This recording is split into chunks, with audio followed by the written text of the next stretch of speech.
Muy bien, gracias por la espera. Ya tenemos nuestra siguiente ponente. Y continuando con los temas, hoy también tenemos una invitada muy especial que también ha sido persona clave en la atención a estos pacientes.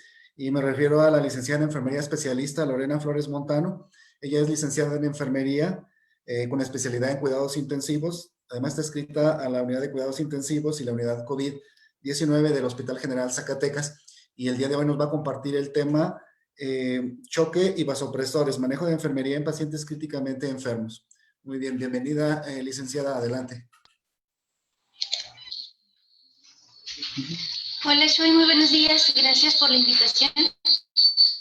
Es un placer estar compartiendo con ustedes esta interesante información sobre el manejo de nuestros pacientes y esperemos que sea efectiva el manejo y la optimización de nuestros cuidados.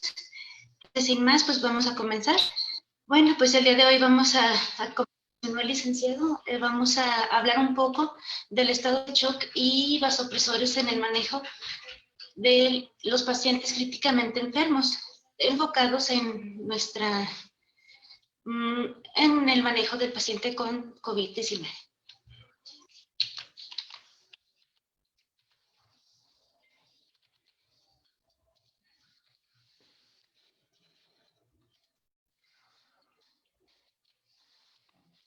Bueno, nuestros objetivos serán una revisión general de los nuevos hallazgos y conceptos de lo que es la sepsis, choque séptico y sepsis viral, y así como la correlación entre estas. Vamos a dar una revisión a las pautas de las principales intervenciones del actuar asistencial de enfermería en este tipo de pacientes y optimizar el manejo de medicamentos vasopresores con el cálculo y dosificación en estado de choque. Bien, como ya todos sabemos y conocemos, tenemos 7 tipos de coronavirus que causan enfermedades humanas, 4 de ellas como infecciones leves, mientras que los otros 3, conocidos como los beta coronavirus, a nuestro viejo amigo el SARS-CoV-2 provocan casos mortales. Bien, el SARS y el SARS-CoV y el MERS-CoV han causado juntos han causado 10.590 casos en conjunto. En junio del 2020 se confirmaron 84.652 casos de SARS-CoV-2 en China, de los cuales 4.645 fueron mortales. Y el pasado 16 de octubre en México se registraron a 6.751 casos nuevos y registrando para el 19 de octubre 86.167 muertes. Esto nos da un panorama general de que aún la pandemia tiene un impacto muy fuerte sobre nuestra población, por lo que es necesario seguir con las actualizaciones para la optimización de nuestros recursos y de nuestros conocimientos para la atención de estos pacientes. Bien, el Consenso Internacional para la Sepsis y el Shock Séptico se reunió en el 2016 para revisar las definiciones y los conceptos sobre cómo definir y catalogar la sepsis y el shock, y los definieron de la siguiente forma. La sepsis como una disfunción orgánica potencialmente mortal a desregular el huésped a la infección. Esto en la puntuación total de la evaluación de la falla secuencial SOFA, más de 2 puntos. Y esto que es secundario a la infección, siendo shock séptico como se lo definen por una hipotensión persistente que requiere vasopresores para mantener una presión media por arriba de 65 metros y un nivel de lactato lo definen como un nivel de lactato sérico superior a los 2 milimoles, siendo que los valores normales sanguíneos de lactato son por abajo de 2, y a pesar de que este siga elevado en una reanimación adecuada con volumen. Bien, muchos de nuestros pacientes con COVID-19 o críticamente enfermos desarrollan manifestaciones típicas del shock, como extremidades frías, pulsos periféricos débiles, hipotensión, acidosis metabólica, insuficiencia renal, hepática y además de la lesión pulmonar severa, cumpliendo con los criterios de diagnóstico. ¿Por qué? Porque hay un impacto sobre la homeostasis general del paciente. Y siendo la sepsis una disfunción orgánica mortal debido a esta respuesta descontrolada del huésped de la infección, que esta infección puede ser de origen bacteriano, fúngico, protozoario o viral, y la persona experimenta una respuesta inmunológica desregulada, que es un proceso inflamatorio constante, y o coagulopatía, y que esta es iniciada por el agente infeccioso. Y siendo la infección por SARS la única causa en la mayoría de los casos, ya esto se da porque en los cultivos de sangre y del tracto respiratorio inferior, los resultados han sido negativos para bacterias y hongos en el 40% de los pacientes con sepsis. ¿Esto a qué se refiere? A que el paciente tiene una respuesta desregulada inmunológica con impacto en la homeostasis, pero la sepsis viral está subdiagnosticada. Pero algunos estudios muestran que efectivamente el 40% de los pacientes suelen ser negativos para los hongos y bacterias, pero el 42% de los resultados de los cultivos no tienen un agente causal como una bacteria, sino que lo que está causando esta respuesta inflamatoria, pues es un virus. Entonces, se debe de catalogar como una sepsis viral porque es la que más cumple con las manifestaciones clínicas de los pacientes. Bien, en el 2002,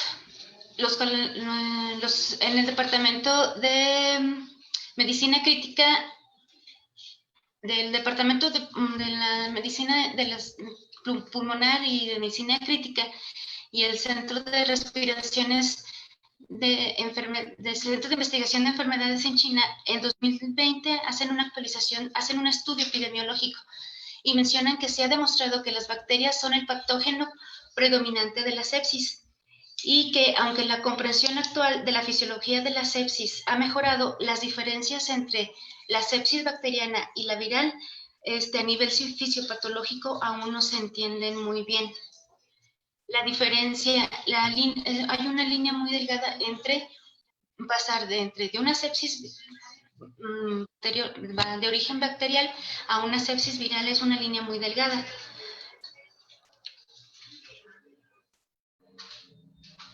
Y mencionan que se ha reportado la proporción de los organismos gram positivos y gram negativos en adultos con sepsis es alrededor del 40%, lo que les mencionaba.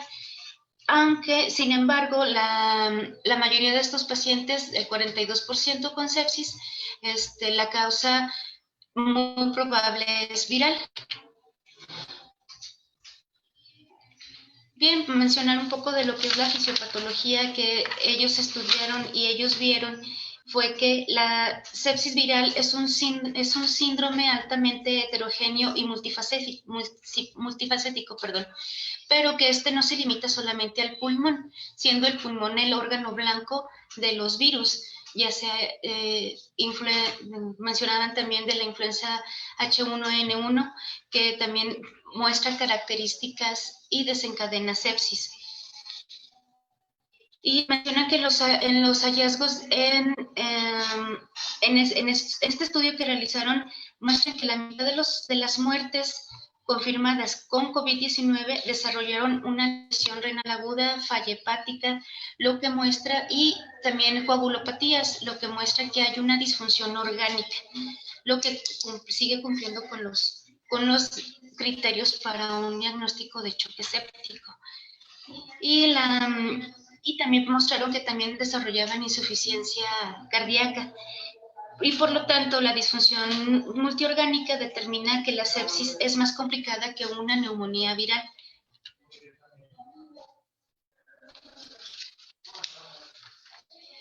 Bien, pues también mencionan que para la mayoría de las infecciones, el sistema inmune innato de los pacientes son los que son la primera línea de defensa frente a este huésped infeccioso, y que lo que es la defensa o la inmunidad, hay una tormenta de citocinas, que es lo que ayuda e intentan erradicar este huésped infeccioso con la liberación de los mediadores proinflamatorios, como son las citoquinas, el factor de tumoración, las interleucinas, los fagocitos, y también activan el sistema de coagulación. Pero en algunos de los pacientes los patógenos no pueden ser eliminados por el sistema inmune del huésped, y la homeostasis dentro del huésped se altera, lo que resulta en más inflamación y una supresión del estado inmune. Y esta inflamación está medida a través de la liberación de los mediadores proinflamatorios.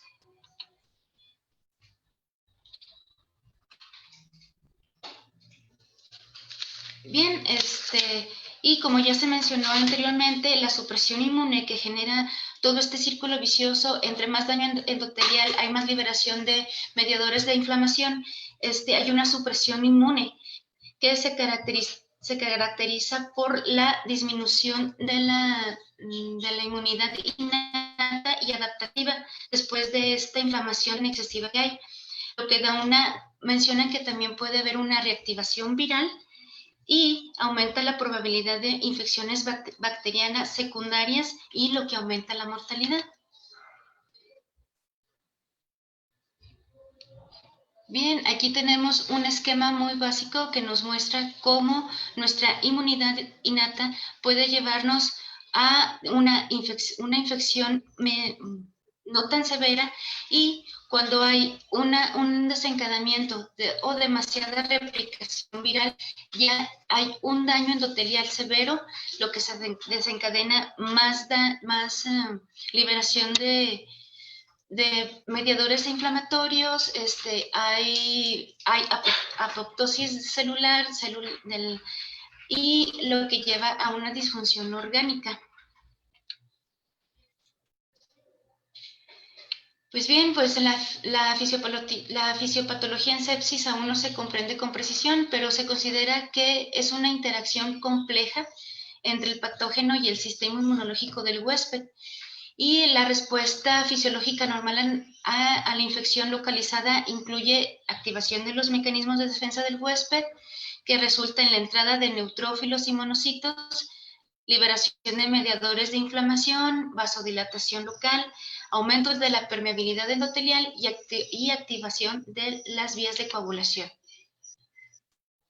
Y estos mecanismos de respuesta ocurren durante el choque séptico, pero a nivel sistémico, lo que lleva a una rotura endotelial difusa, más vasodilatación y trombosis capilar en los órganos. Este daño endotelial activa en sí mismo aún más la inflamación, creando un circuito de retroalimentación positiva, dando lugar a mayor daño endotelial.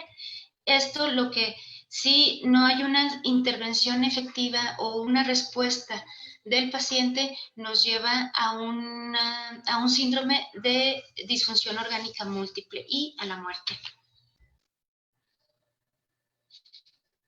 Y bien, en la sepsis, pues los mediadores inflamatorios son los actores clave en la patogenia de la sepsis, por lo que les mencionaba. Hay más liberación de citocinas, hay más inflamación, hay más muerte celular, hay más afección a los órganos fuera del pulmón, y lo que ocasiona llevar a un síndrome de disfunción orgánica múltiple y a la muerte. Por mencionar algunos mediadores inflamatorios en la sepsis, los más importantes y su actividad es que activan macrófagos y neutrófilos, plaquetas y endotelio. Las citocinas son las que activan las vías inflamatorias. Tenemos la interleucina 6, 8 y 10, que la interleucina 10 actúa como pirógeno, estimula la proliferación de células B y T. La interleucina 8 es un factor quimiotáctico de neutrófilos y activación de neutrófilos, y la interleucina número 10 induce a la inmunosupresión. Y otros muy importantes, el óxido nítrico también está involucrado en alteraciones hemodinámicas en el choque séptico, citotóxico, aumenta la permeabilidad vascular, lo que contribuye más al shock. También se activa el complemento, lo que promueve más neutrófilos en el torrente sanguíneo, y también activa la acción plaquetaria, y todos ellos en conjunto van y intentan erradicar este agente infeccioso que nos está causando tantos problemas en nuestro paciente.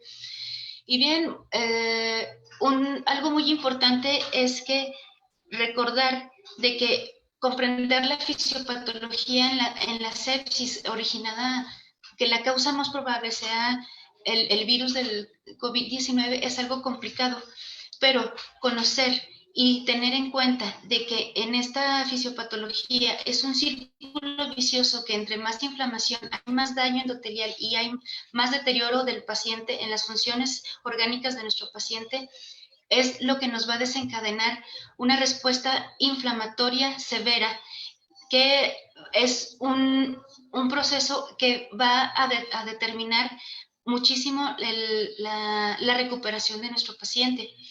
Mencionaban que en el consenso internacional de la sepsis manejaron ciertos criterios para hacer un diagnóstico rápido sobre estos pacientes que manifestaban ciertos criterios para hacer sospechar que tenían una infección y que esta infección era potencialmente letal. Lo que sugirieron fue que adaptaron la puntuación SOFA a la sepsis, dejándola solamente en 2 puntos. Y mencionando que en algunas ocasiones la SOFA completa no necesitaría más tiempo para diagnosticar una sepsis por los diferentes requisitos, y además de que teníamos que tener a la mano laboratoriales para diagnosticar una sepsis que nos podían desencadenar también un choque séptico, por lo que una puntuación SOFA mayor o igual a 2 puntos refleja un riesgo de mortalidad general aproximadamente del 10% en una población con sospecha de infección. Y también nos mencionan que la utilidad de la aplicación de la QISOFA en entornos no hospitalarios, y que también esta se puede manejar por todo el personal involucrado, enfermería y el personal paramédico, porque maneja solamente tres puntos importantes para determinar que este paciente puede llegar a desarrollar una sepsis y un choque séptico, porque solamente maneja 3 puntos importantes. Él valora el estado mental alterado, que es un Glasgow menor de 13 puntos, una frecuencia respiratoria mayor de 22 respiraciones por minuto y una presión arterial sistólica de 100 milímetros de mercurio o menor, siendo que estos parámetros son fáciles de medir, son rápidos, lo que nos puede dar una pauta a una sospecha potencial de que este paciente tiene una infección viral o de origen bacteriano o fúngico, que nos va a desencadenar un choque séptico más adelante. Esto es para intervenir más rápidamente en el tratamiento de los pacientes, no esperar a que desarrollen más falla orgánica, más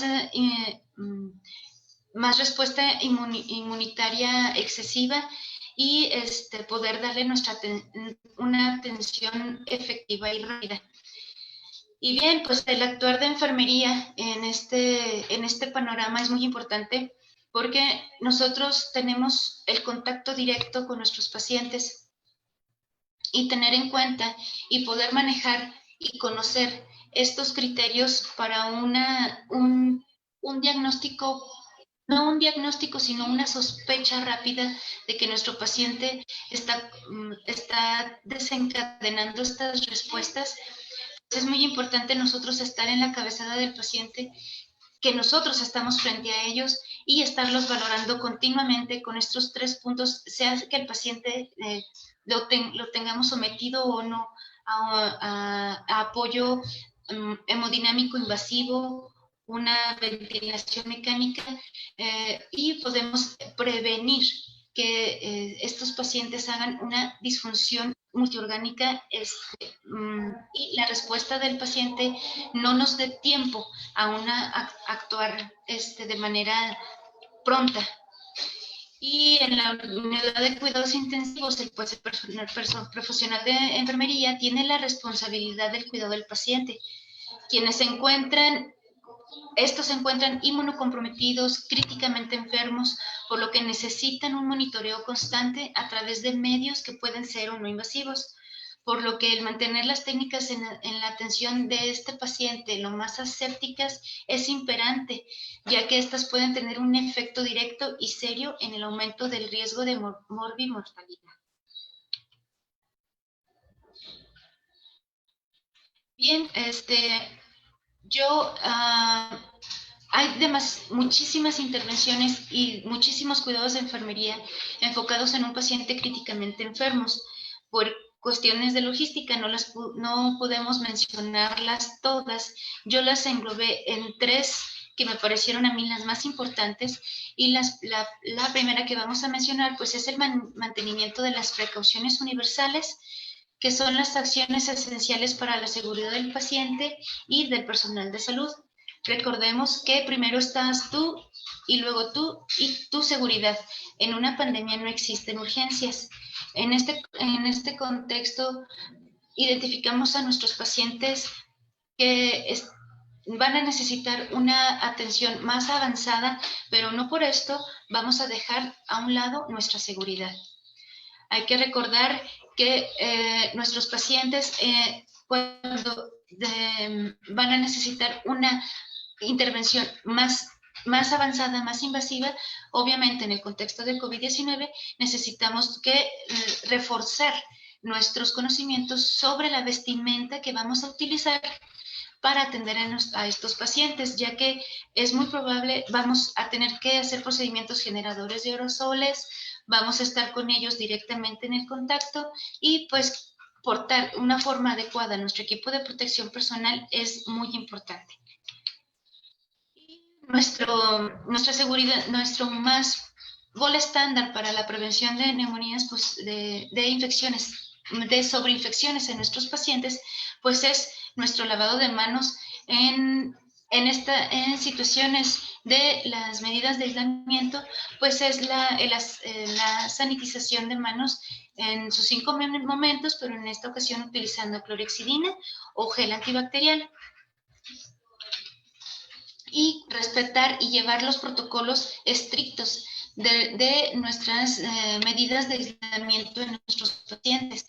¿Qué vamos a necesitar teniendo en cuenta cuándo vamos a generar un procedimiento de aerosoles, que es la intubación orotraqueal, el atender a pacientes bajo ventilación mecánica y teniendo en cuenta todas estas medidas de aislamiento que debemos de estar cumpliendo para nuestra seguridad y de nuestros pacientes?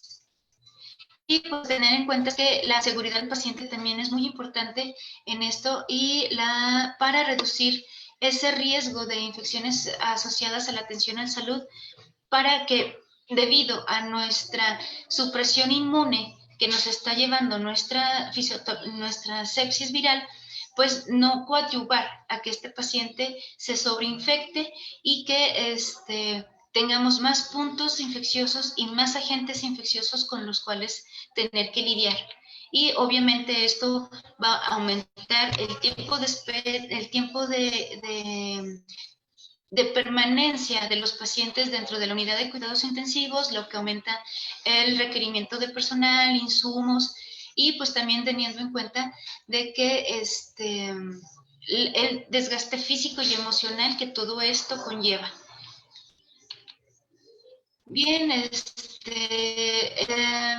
otras de las intervenciones que a mí me parece muy importante es las intervenciones que están enfocadas en la prevención de neumonías asociadas a la ventilación mecánica. Estas están dirigidas contra factores de riesgos modificables que tienen que ver con la colonización y la aspiración para así coadyuvar a la reducción del tiempo de intubación orotraqueal y ventilación mecánica. El gold estándar que nosotros manejamos en la unidad de cuidados intensivos para la prevención de las neumonías asociadas es la utilización de los bundles del ventilador. Algunas literaturas manejan solo 7 bundles, pero yo las enriquecí con otros puntos importantes que también tenemos que cuidar con nuestros pacientes sometidos ya a ventilación mecánica. Es un paciente con los criterios que cumple con una sepsis y un choque séptico, por lo que vamos a tener que hacerle procedimientos invasivos y uno de los que más frecuentemente se va a necesitar es que si ya hay una disfunción orgánica y aparte hay mucho daño pulmonar, pues el paciente va a requerir un apoyo de ventilación, un soporte ventilatorio. Entonces es muy importante de que es una pieza, estas actividades son fundamentales y centrales y para la atención de nuestros pacientes. Y los bundles que mencionan, primero es una profilaxis farmacológica para prevenir las úlceras por estrés. Mencionan que un pH menor, un pH de 4.5 favorece la colonización bacteriana y la translocación bacteriana, siendo que nuestro pH sanguíneo normal es de 7.5. Por lo que la prevención de una úlcera por estrés es muy importante. También las profilaxis de trombosa venosa profunda por la activación de la coagulopatía que presentan nuestros pacientes en la micro y en la microcirculación y la macrocirculación, por lo que es muy importante la profilaxis de trombosis venosa. En algunos estudios, en las autopsias que les realizaron a los pacientes, mostraban microcoágulos trombos en nuestros órganos periféricos fuera.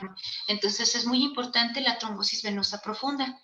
Y también otro bundle muy importante es la elevación de la cabecera con un grado de inclinación de 30 a 45 grados como máximo, más porque en estos pacientes sí los tenemos con un apoyo nutricional. Podemos, en esta inclinación de nuestra cabecera, prevenimos ya sea la microaspiración de un reflujo gástrico hacia nuestra vía aérea. Un control estricto de la sedación. Mencionan en cualquier paciente sometido a ventilación mecánica es recomendable hacer un descanso de la sedación siempre y cuando el estado hemodinámico del paciente lo permita. No es muy recomendable tener mucho tiempo bajo sedación a nuestros pacientes por los efectos adversos a largo plazo de nuestros medicamentos, que los efectos adversos es más polineuropatía, debilidad muscular, debilidad de los músculos accesorios, debilidad del diafragma, lo que va a desencadenar mayor tiempo de dependencia del ventilador. Y también nuestros pacientes con una sedación muy prolongada desarrollan y un mal despertar, así lo manejamos nosotros, un mal despertar con muchísimo delirio, alteraciones neurológicas, y el delirio, ya sea un delirio, una agitación agresiva, es un factor que aumenta un factor de pronóstico que aumenta la mortalidad de nuestros pacientes. Por eso es recomendable darle un control estricto, no sobresedado a nuestros pacientes y darles un descanso para hacer una ventana neurológica y ver si podemos iniciar un destete de la ventilación mecánica. Recuerden que esto es siempre y cuando el estado hemodinámico de nuestros pacientes lo permita.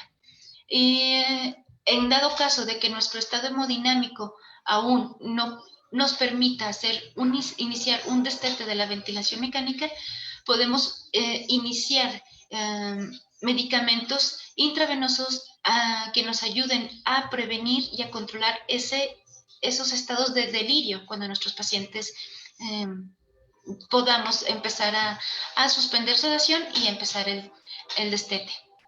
Bien, otro es la higiene oral con clorhexidina. Recordemos que la proliferación bacteriana normal de nuestra cavidad oral, inmediatamente que sometemos a un paciente bajo ventilación mecánica, los procesos normales para minimizar esa proliferación bacteriana están abolidos.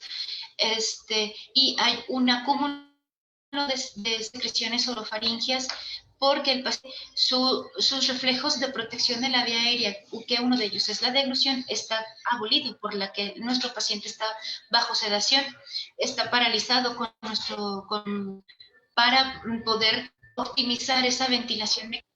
Entonces, hay una proliferación bacteriana inmediatamente después de que nosotros intubamos a nuestros pacientes, por lo que es muy imperante hacer los aseos de cavidad oral con clorhexidina del 2% mínimo cada 12 horas y dejar actuar la clorhexidina de 30 a 60 segundos para que haya para que la clorhexidina minimice la proliferación bacteriana. Lo que les mencionaba en el control estricto de la sedación, pues una evaluación diaria para la extubación para minimizar el tiempo que vamos a tener a nuestro paciente sometido a ventilación mecánica. Otro punto muy importante es la presión medir la presión del neumotaponamiento.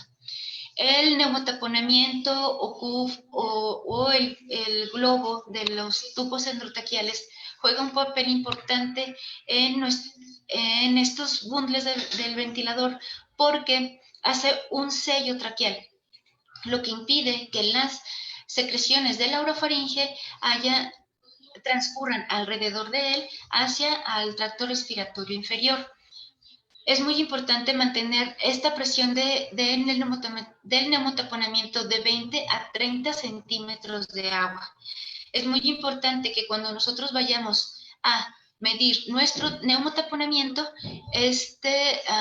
hayamos hecho el aseo o la aspiración de secreciones previo de la orofaringe. Aquí por eso nos recomiendan la aspiración subglótica, pero desafortunadamente no en todos nuestros centros tenemos la disposición de estos dispositivos avanzados de la vía aérea que tienen la posibilidad de hacer una aspiración subglótica, por lo que nosotros lo que hacemos antes de movilizar a un paciente, antes de darle la nutrición enteral y comenzar nuestros cuidados a nuestro paciente en la unidad de cuidados intensivos, nosotros hacemos un aseo oral previo de nuestro paciente para que al momento de que nosotros vayamos a movilizarlo o hacer la aspiración propiamente dicha, no haya tanta acúmulo de secreciones. Y es muy importante que después de hacer el aseo oral, volvamos a medir la presión de nuestro neumotaponamiento, porque dentro del procedimiento la presión negativa suele, y también por el reflejo toxígeno de nuestros pacientes, suele haber ciertas descompensaciones en la presión del neumotaponamiento. Por eso es muy importante volverla a medir antes de movilizar a nuestros pacientes. Y es muy importante tener una humidificación activa con nuestros pacientes con una temperatura de 34 a 37 grados centígrados, para que nuestra vía aérea no genere tapones mucosos secos. Recuerden que por las características de la neumonía por SARS-CoV-2, estos pacientes van a requerir parámetros ventilatorios elevados, un PIB por arriba de 10, FiO2 al 100%. Vamos a tener que tener a nuestros pacientes en la posición de cúbito prono, y por lo que es muy imperante de que nuestros sistemas, nuestros tubos endotraqueales no se obstruyan con un tapón mucoso seco. Esto conlleva a una serie de eventos adversos muy desfavorables para nuestro paciente, dado la situación de que hay la necesidad de tener que reintubar a nuestros pacientes, lo que nos expone más a aerosoles, la importancia de cuidar la estabilidad de nuestros pacientes, ya que muchos de estos pacientes, por el proceso propio de intubación y por el proceso propio de tanta inflamación pulmonar que hay y disfunción orgánica, pues es muy probable que en las reintubaciones se nos descompense más hemodinámicamente, porque tenemos que inducirlos o pasar medicamentos para minimizar y para paralizar al paciente, lo que nos va a dar efectos directos sobre la hemodinamia. Y si este paciente ya estaba comprometido con este evento adverso, pues lo vamos a comprometer aún más, y pues llevando a un desenlace fatal. Y pues obviamente todos nuestros pacientes, más antes y más enfatizando más en nuestro contexto actual, pues es el sistema de aspiración cerrado. ¿Por qué? Pues mantiene las presiones dentro de nuestro paciente, porque mantiene el PEP, no hay una desaturación, no hay una descompensación hemodinámica al momento de estar desconectando y conectando al paciente, y mantiene la oxigenación. Nuestros pacientes requieren presiones muy altas, como ya les mencioné, y al momento de nosotros desconectar y conectar a nuestros pacientes, perdemos esa presión intrapulmonar, se desreclutan nuestros pacientes, y va a ser muy difícil llevarlos a volverlos a reclutar más, porque las maniobras de reclutamiento actualmente ya están descartadas por el daño pulmonar tan severo que estas ocasionan en algunos pacientes, por lo que un sistema de aspiración cerrado aparte es óptimo. ¿Por qué? Porque también nos minimiza la exposición de aerosoles.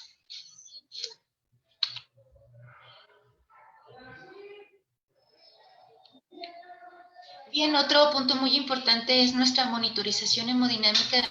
Recordemos que nuestra definición de choque séptico es que nuestros pacientes van a manejar presiones arteriales por debajo de 65 milímetros de mercurio, y vamos a necesitar vasopresores. Entonces, nosotros a la cabecera del paciente tenemos que tener una monitorización hemodinámica continua. Esta puede ser invasiva o no invasiva. La invasiva, de preferencia, debemos de tener una línea arterial colocada en nuestra arteria radial, de preferencia no femoral. La femoral hay más riesgo de infección por el sitio de inserción de la línea, por lo que es más recomendable una línea arterial radial y un catéter venoso central. Y la no invasiva, pues es la que nosotros monitoreamos continuamente, que es presión arterial no invasiva, electrocardiograma, saturación de oxígeno, frecuencia respiratoria, uresis, llenado capilar y coloración de extremidades. Toda esta monitorización hemodinámica no invasiva nosotros lo hacemos en el momento en que nos estamos acercando a nuestros pacientes, valorándolos, tomando nuestros signos vitales, monitorizando nuestros signos vitales, por lo que nosotros llevamos esta monitorización hemodinámica constante, lo que es una ayuda muy importante, porque si nosotros detectamos alguna anormalidad dentro de estos parámetros, podemos notificar inmediatamente a nuestro médico y así actuar oportunamente. Bien, pues nuestros objetivos van a ser una PAM arterial media por arriba de 65, una PVC entre 8 y 12, una uresis, tener una uresis kilo hora de 0.5 a 1 mililitro por kilo del paciente y una saturación de oxígeno por arriba de 92. Recordemos que en nuestros pacientes con neumonía por SARS-CoV-2, las metas de saturación de oxígeno pueden ser diferentes, pero en una forma general y una forma de englobarla, pues es tener una saturación de oxígeno por arriba de 92. Bueno, la oxigenoterapia. Recordemos que nuestros pacientes estamos frente a ellos tanto como ya sometidos a ventilación mecánica y no. Entonces vamos a necesitar nosotros también implementar nuestras intervenciones en enfermería mediante la oxigenoterapia con puntas nasales que nos dan una concentración de oxígeno de 25 al 40% con un flujo de 1.6 litros por minuto. Una mascarilla con reservorio que nos da una concentración de oxígeno de hasta 100% y con un flujo, manejando flujos de 12 litros por minuto. Y las mascarillas simples que nos dan una concentración de 50 y también nuestra intubación orotraqueal. Bien, otra intervención es que nuestra monitorización de líquidos es muy importante porque nosotros somos parte esencial en la atención de nuestros pacientes, en administrar nuestro tratamiento. La monitorización de líquidos, la reanimación en nuestros pacientes. Si detectamos una presión arterial media por abajo de 65, lo primero que vamos a hacer es un reto de líquidos. Pero recuerden que no podemos sobrecargar a nuestros pacientes con neumonías virales por SARS-CoV-2 por el efecto adverso que esto conlleva. Entonces vamos a utilizar antes que nada cristaloides, solución fisiológica o Ringer lactato, Harman. Con una dosis inicial vamos a hacer una carga. Tenemos a nuestro paciente y con una presión arterial arterial por abajo de 65, vamos a hacerle el reto iniciando con 500 mililitros los primeros 15 minutos. Vamos a reevaluar el estado clínico del paciente mediante la PAM, si se recuperó esa PAM o no, y con el estado hídrico también va a ser una pauta si nuestro paciente respondió a esa carga de 500 mililitros o no con la PVC o con la diuresis. Y si con esta primer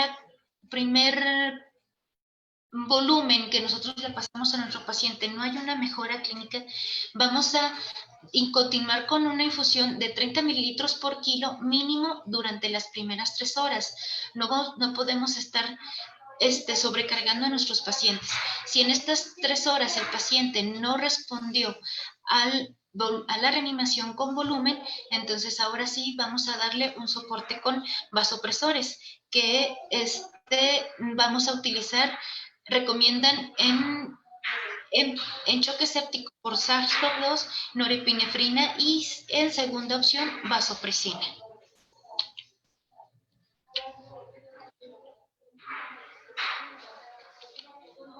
Bien, este es un algoritmo de actuar rápido frente a nuestros pacientes. Tenemos un paciente que cumple con los criterios de sepsis, que no tiene aislado ningún otro patógeno bacteriológico o fúngico, y ya tenemos a nuestro paciente con estos criterios. Vamos a vigilar nuestra presión arterial. Si la tiene por debajo de 65, vamos a administrar los coloides. Si persiste, vamos a iniciar vasopresores, y si persiste a pesar de los vasopresores, vamos a tener que buscar otras causas que nos estén llevando a esta hipotensión. Si nuestro paciente responde a la carga de volumen, vamos a estar en la constante vigilancia de esta presión arterial media. Y bien, otras, si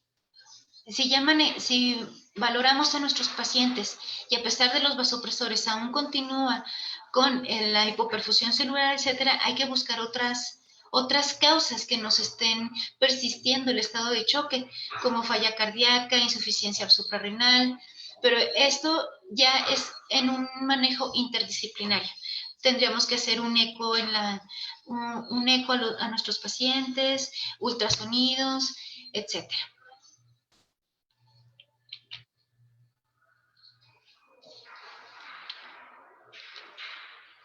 Bien, lo que les mencionaba es que si nuestro paciente en fases iniciales no alcanza una PAM por arriba de 65, se recomienda iniciar con vasopresores. El vasopresor de elección inicial en el shock séptico pues es la noripinefrina, con una dosis de perfusión de 0.05 a 1 microgramo kilo minuto y siendo la dosis máxima 2 microgramos kilo minuto. Y en segunda instancia será la vasopresina. Si en nuestras instituciones no tenemos la disponibilidad de la vasopresina, pues recomiendan utilizar dobutamina. Siempre y cuando, dobutamina, perdón, y no se recomienda utilizar la dopamina ya que ocasiona mayor taquicardia y lo que nos conlleva a más arritmias. Y bien, pues en el cálculo de nuestra dosis de noripinefrina, con nosotros la presentación de la noripinefrina que manejamos en el hospital es el 4 miligramos en 4 mililitros, que es la equivalencia de que hay 1 miligramo por cada mililitro de solución de noripinefrina. Y lo primero que vamos a hacer es sacar nuestro factor de concentración. ¿Cuántos microgramos por mililitro tenemos? Entonces nosotros en las indicaciones por lo regular la aforamos a 100 mililitros de solución glucosada al 5 o por la restricción que nos recomiendan tener con nuestros pacientes a 50 mililitros de glucosada. Se recomienda la solución glucosada porque evita la oxidación de la norepinefrina y de las otras, de la dobuta y de la dopamina. Bien, entonces vamos a sacar nuestro factor de concentración en una solución que tenemos 8 miligramos aforadas a 100 mililitros. Lo primero que vamos a hacer es dividir 8 entre 100, lo que nos va a dar una 0.08. Esta la vamos a multiplicar por 1000 y lo vamos a dividir entre 60. 60 son el número de minutos que tiene una hora. Y nuestro factor de concentración quedará en 1.3 microgramos por mililitro. Esto quiere decir que en una solución que nosotros preparamos, que aforamos 8 miligramos en 100, vamos a tener una concentración de 1.3 microgramos por mililitro de norepinefrina. Es muy importante que cuando nosotros hagamos nuestros cálculos, tengamos en cuenta las concentraciones de los miligramos, ahí a cuánto lo estamos aforando para saber nuestro factor de concentración. Y en el ejemplo de que lo estamos aforando a 50 mililitros, pues el factor de concentración sube a 2.6. Bien, teniendo ya en cuenta nuestro factor de concentración y en cuántos mililitros de solución lo tenemos aforadas, vamos a hacer nuestro cálculo para iniciar nuestras infusiones. Nuestros médicos nos pueden pedir iniciar nuestros vasopresores un ejemplo sería en una paciente de 55 kilos, nos piden iniciar con la dosis más bajita que es 0.5 microgramos por kilo. Y lo que vamos a hacer es que vamos a multiplicar nuestra dosis por el peso del paciente entre el factor de concentración. Esto nos va a dar la velocidad de infusión a la cual nos vamos a programar nuestra bomba de infusión. Si nosotros queremos saber a cuántos microgramos kilo minuto estamos, la dosis que le estamos pasando a nuestros pacientes, pues vamos a utilizar la siguiente fórmula que nos va a dar los microgramos que están programados en la bomba.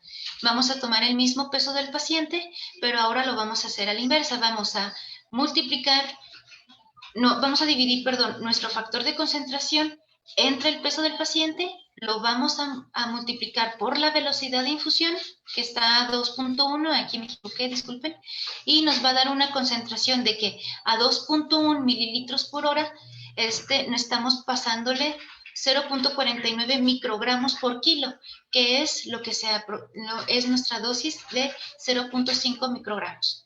Es muy importante que tengamos en cuenta nuestros factores de concentración de nuestras soluciones. Dependiendo del medicamento que tengamos a la mano o de la presentación de la norepinefrina que tengamos a la mano, es de cómo vamos a sacar nuestro factor de concentración. En algunos hospitales, en algunos centros hospitalarios manejan la presentación de 10 miligramos por 10 mililitros y lo aforan a 50 mililitros de solución glucosa. Y a ellos les da una concentración, un factor de concentración de 3.3 microgramos por mililitro. Y esto nos ayuda a la necesidad de no infundir tanto volumen a nuestros pacientes. Pero esto ya dependerá de la presentación de nuestros medicamentos que tengamos a la mano. Aquí en el Hospital General nosotros manejamos, como ya les dije, el frasco ámpula de 4 miligramos en 4 mililitros. Y por lo regular las indicaciones en terapia intensiva pues es aforarlo a 100 o a 50, y ya teniendo esto en cuenta que 100 o 50 nos da 1.3 o 2.6, pues ya podemos calcular nuestras dosis de vasopresores.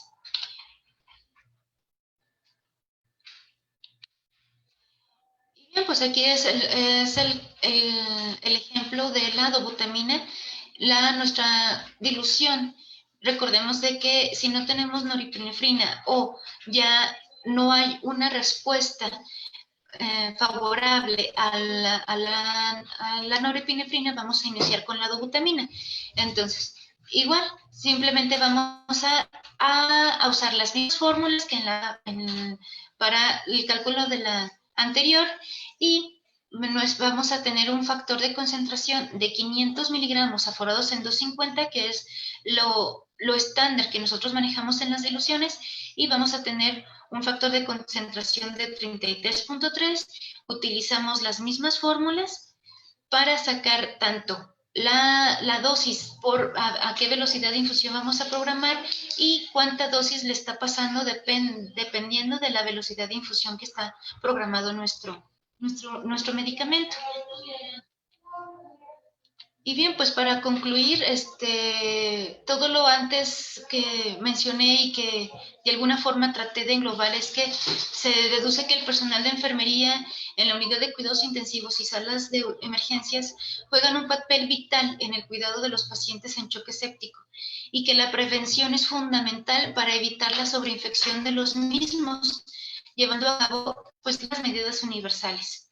Y asimismo enfatizar en el trabajo en equipo y sobre todo en la colaboración interdisciplinaria, ya que mediante esto se podrá obtener un impacto importante en la calidad y en la eficiencia de los cuidados, y mediante los conocimientos compartidos reforzar el potencial y la competencia del grupo profesional como nuestra seguridad.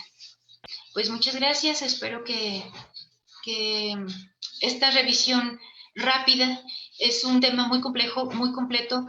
Los invito a que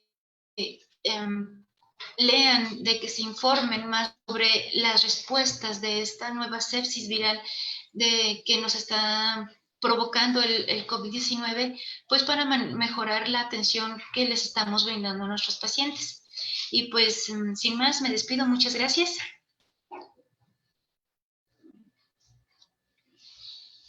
Ok, bueno, muchas gracias, licenciada, por su excelente presentación. Quiero dar paso a alguna pregunta que por aquí nos hace Griselda Huerta. Para evitar la aspiración de secreciones constante en los pacientes con ventilación mecánica, ¿qué recomienda? La aspiración constante propiamente dentro del tubo endotraqueal debe de ser al menos una vez al turno. Lo que sí les recomiendo es que los aseos orales con clorhexidina sí sean un poco más frecuentes, valorando a los pacientes, porque por lo que les mencionaba de la microaspiración que hay en este tipo de procedimientos, y que también es muy importante mantener y vigilar la presión del neumotaponamiento. Si nosotros hacemos nuestro procedimiento una vez, si solamente por cuestiones de logística, cuestiones de carga de trabajo, solo podemos hacerlo una vez en el turno, tratar de que sea lo más exhaustivo que se pueda. Estas secreciones, no hay un acúmulo excesivo de secreciones, ya que si solamente aspiramos tubo endotraqueal y no hacemos aseo oral, vamos a tener que intervenirlo otra vez para poder permeabilizar esa vía aérea. Entonces, yo lo que recomiendo es que valoren a nuestros pacientes, hacerlo solo una vez lo más exhaustivo que se pueda, y manteniendo los bundles, que es la posición de la cabecera, y que mantener en una estrecha vigilancia sobre el acúmulo de estas secreciones en nuestra cavidad oral. También es muy importante tener en cuenta y darle los cuidados necesarios a nuestros drenajes gástricos, y que nuestro paciente que tenga ventilación mecánica tenga un drenaje gástrico, ya que hay un reflujo gastroesofágico, y eso también ayuda a que haya un acúmulo excesivo de secreciones y pues aumente el número de intervenciones que le vamos a estar dando a nuestro paciente. Ok, muchas gracias. Tenemos otra pregunta que nos hacen llegar vía mensaje. ¿Cómo podemos ir modificando la dosis de infusión cuando nos indican alguna amina a dosis respuesta? El parámetro más importante es nuestra presión arterial media. O sea, nuestra meta, nuestro manejo de vasopresores va a ser una presión arterial media por arriba de 65. Si nosotros, vamos a regresar un poco al ejemplo de la noripinefrina. Si nosotros nos están iniciando, nos están pidiendo una dosis inicial de 0.5 microgramos por kilo, nosotros vamos a iniciar nuestra bomba de infusión a 2.1 mililitros por hora. Pero nosotros volvemos a revalorar esa presión arterial media y continúa baja, nosotros vamos a ir incrementando nuestros microgramos por kilo. Recuerden que nuestra dosis máxima son 2 microgramos, pero estamos empezando 0.5. Podemos intentar duplicar la dosis de los microgramos, o llevar en algunas metas dicen que iniciar los vasopresores en una presión arterial media por abajo de 65, iniciarlo con 1.5 microgramos por kilo, y en base a la respuesta de la presión arterial media vamos a ir titulando nuestra dosis. Entonces, si con una dosis inicial de 0.5 microgramos por kilo la presión arterial media no mejoró, vamos a ir aumentando dependiendo de nuestra presión arterial, perdón. No podemos aumentar nuestras aminas a ciegas, de decir, súbele 3, súbele 4, súbele 5, porque no sabemos cuántos microgramos por kilo le estamos infundiendo a nuestro paciente. Y una dosis mayor a 2 microgramos por kilo ya causa efectos adversos en la microcirculación, y hay una vasoconstricción muy importante periférica, y lo que aumenta el riesgo de mortalidad, porque hay más lesión celular, hay más muerte celular, hay más hipoxia celular. Entonces, lo que nosotros debemos de tener en cuenta es que si nuestra presión arterial media no responde a las dosis iniciales que nos están manejando nuestros médicos, siempre ir titulando en base a nuestra presión y nunca pasarnos de la dosis recomendada, que son 2 microgramos por kilo. Ya un paciente con una infusión de 2 microgramos por kilo ya es un paciente que en un estado de disfunción multiorgánica múltiple, y que posiblemente ya no solamente tengamos que tenerlo manejado con noripinefrina, sino que vamos a tener que iniciarle dobutamina. Ok, muchas gracias. Bueno, pues se nos terminó el tiempo.